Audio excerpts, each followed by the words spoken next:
All right. Now that I have filled out my data in all of these worksheets, I want to create some data validation to prevent data entry errors. And then finally, I want to protect my worksheet. But before that, add a new sheet to your Excel file and then call it a total. I want to show you how we can pull data from other sheets into a single sheet. Like, let's say that here I want to see the averages for fall, winter, and spring, and only the averages. So what I can do is I can go here, I start with cell B2, and then I start with an equal sign, average. That was wrong. Okay. Let me close it. All right. And then I go to this fall sheet here. And then you see that when I switch to the sheet, Excel is showing me that I'm on fall sheet with a following an exclamation mark. This means that I'm on fall sheet. And then I simply just select this range that I want to average out. See, that it was shown here, and I just hit enter. And here in my totals, now I have the average for fall quarter. And I can do the same thing for winter and spring, but I don't have to do it all over again. All I need to do is to drag.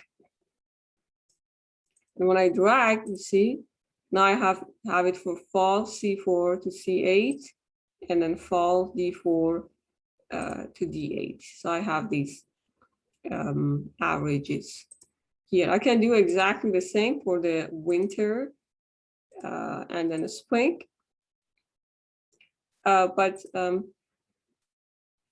do this exactly the same for winter or spring, but because my data are exactly the same, there's no need to do that because I have them. But if you can try, you can change the data, and then as an exercise, try to insert these values for this fall quarter, and then the winter, and then the spring. Another thing that you can do, you can create links to each of these sheets for different range of data. Like when you created all of these averages, you might say that, okay, this is for fall, this is for winter, and this is for spring. And then for fall, go to this insert tab and go to the link. Here I want to create a hyperlink, insert link. And then here, you can specify which range of data these averages are referring to. Like if I go to this fall, it will be from, I think it's from, let's say B2 to B8. I can check it after I insert it, but I think it was B2 to B8.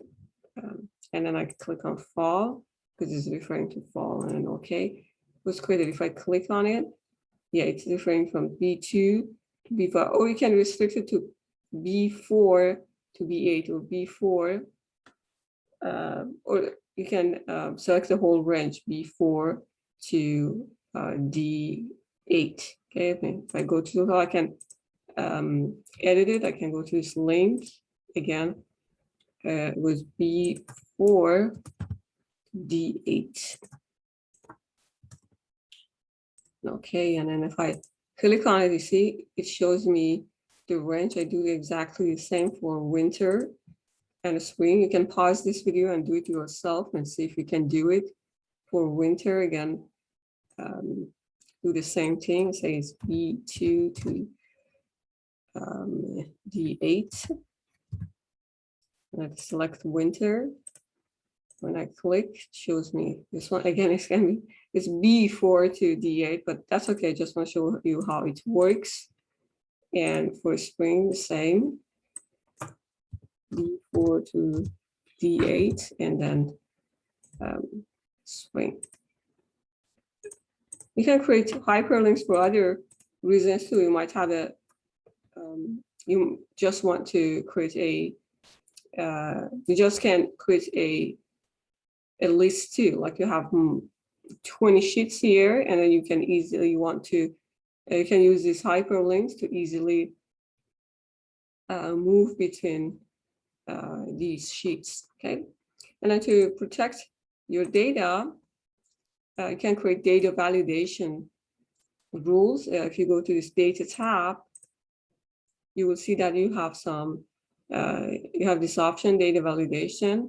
Let's say that these are my input area. This is where I insert students' grades. And let's say I want to create a rule and say that, okay, students' grades should be between 0 and 100, okay?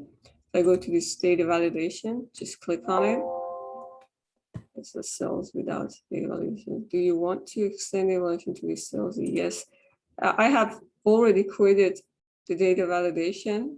That's why it's asking me this. Let me see if I can remove it. Say, go to data validation. Yes, and then clear all. Show you again how it works. So what happens is that because I created the data validation before, the Excel doesn't let me create it from scratch. I clear the data validation.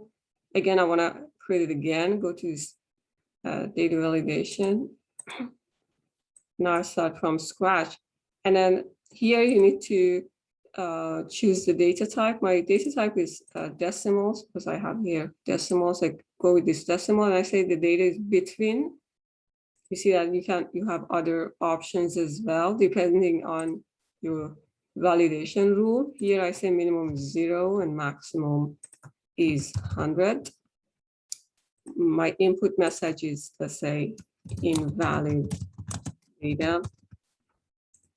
And my input message is student grade must be between 0 and 100. And my error is, you can stop that person from inserting the data. You can warn them. We can give them information. I want to warn them. I choose this warning, and the title of my warning is invalid grade. And I say that again, the same thing, student grade must be between 0 and 100. Great. Great. Okay. And I say, okay, it appears here, my data validation rule. And I can test it, see if it works. I click on this one and I change it to 110. And then after I do, you see, it says invalid grade. This is the title of my error. And because it's a warning, it gives me an option. Student grade must be between 0 and 100. Do you want to continue? I mean, you should say no, but I want to show you what happens if I say yes. I have an incorrect data here, right? I go to this data validation and then click on circle invalid data. And then Excel shows me that this data is invalid. So if one of your colleagues make a mistake and then they insert the wrong data, I can always go to this, set some data validation rules, and then check whether you have incorrect and invalid data. Another thing you can do, you can go to this formulas tab and then go for error checking.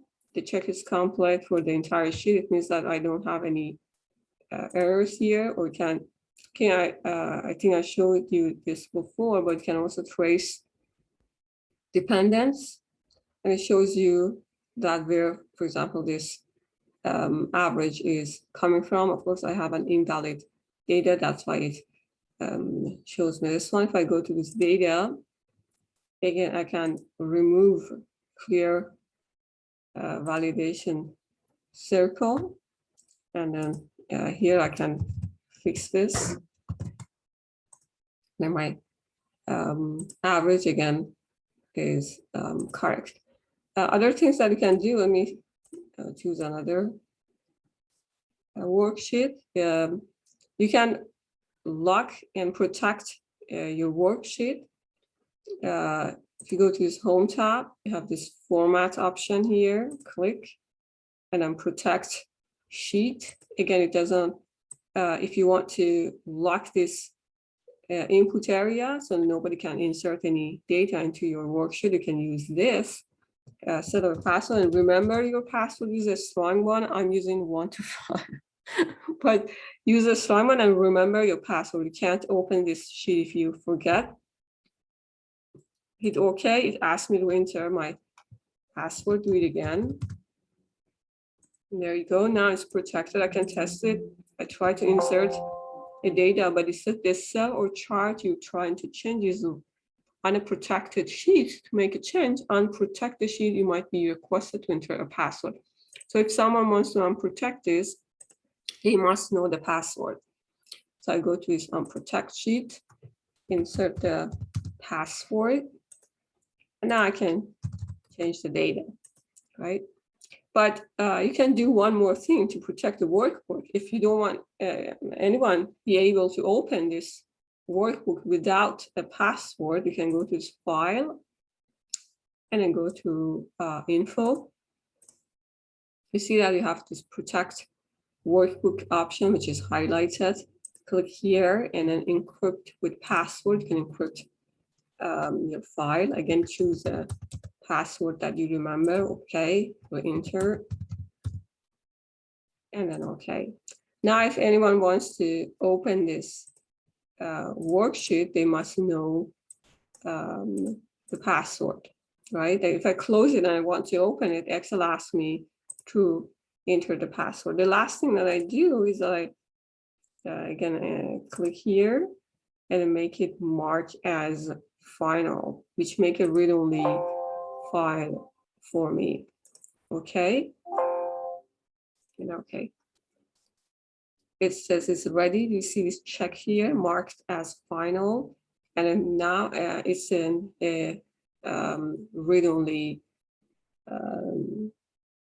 format. Okay, all right. Now my worksheet, everything is protected, and this is complete.